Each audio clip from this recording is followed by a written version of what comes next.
ராமேஸ்வரம் மீனவர்களின் காலவரையற்ற வேலை நிறுத்தமானது தொடங்கியுள்ளது. கூடுதல் விவரங்களுக்காக எமது செய்தியாளர் சுரேஷ் இணைப்பில் இருக்கிறார். வணக்கம் சுரேஷ், விரிவான விவரங்களை பதிவு செய்யலாம். நிச்சயம் ரூபி. ராமநாதபுரம் மாவட்டம் ராமேஸ்வரம் மீன்பிடி துறைமுகத்தில் இருந்து புதன்கிழமை காலை மீன்பிடிக்க சென்ற வியாழக்கிழமை எல்லை தாண்டி மீன்பிடித்ததாக 4 விசைப்படகுகளும் அதிலிருந்த 30 மீனவர்களையும் இலங்கை கடற்படையினர் கைது செய்து வாவுலியா சிறையில் அடைத்துள்ளனர்.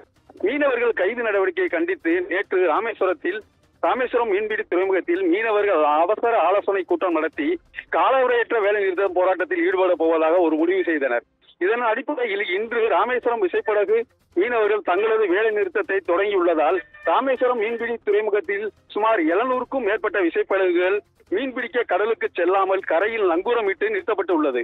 மீனவர்கள் தொடர்ந்து வேலை நிறுத்தம் காரணமாக சுமார் 50,000 மீனவர்கள் சார்பிடி மீனவர்களும் தொழிலாளர்களும் வேலை இழப்பில் தினசரி அரசுக்கு இதனால் 1 கோடி ரூபாய் வரை அந்நிய செலவாணி பாதிக்கப்பட்டு உள்ளதாகவும் இலங்கை கடற்படையின் கைது நடவடிக்கையால் ராமேஸ்வரத்தில் மீன்பிடி தொழிலில் ஈடுபட்டு வந்த பல அண்டைய மாநில பிழைப்பு தேடி சென்று உள்ள நிலையில் நடவடிக்கையால் மீன்பிடி தொழில்கள் அழியும் நிலை ஏற்பட்டுள்ளது. மீனவர்களும் இப்பகுதியில் ரொம்ப வேதனை தெரிவித்து வருகின்றனர். ரூபி,